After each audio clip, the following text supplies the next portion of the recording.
रायगड़ा जिला मुनिगुड़ा ब्लॉक अंबादला थाना अंतर्गत कुमुडाबाली गाँव में एभली एक चांचल्यकर घटना सामना को आसी।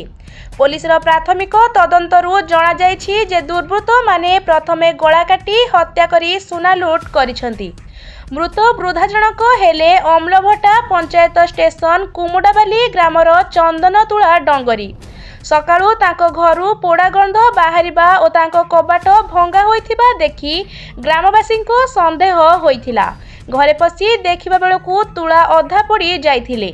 आंठु तळ दुई गोड़ को छाड़िले शरीरर अन्य अंशगुड़िक पोड़ी जाइथिला। खबर पाई आंबदला आईआईसी कल्पना बेहरा, आईआईसी सौदामिनी बेहरा, मुनिगुड़ा एसडीपीओ संतोषी ओराम रायगड़ा घटनास्थल में पहुंची तदंत जारी रखिछंती।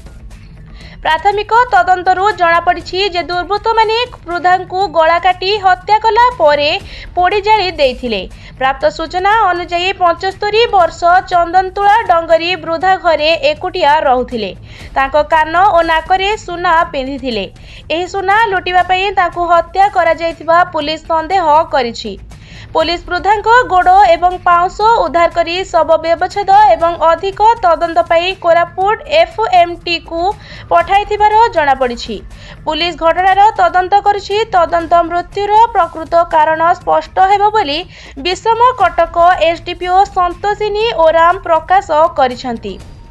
रायगड़ारू आशुतोष कुमार पट्टनायक रिपोर्ट संघर्ष टीवी।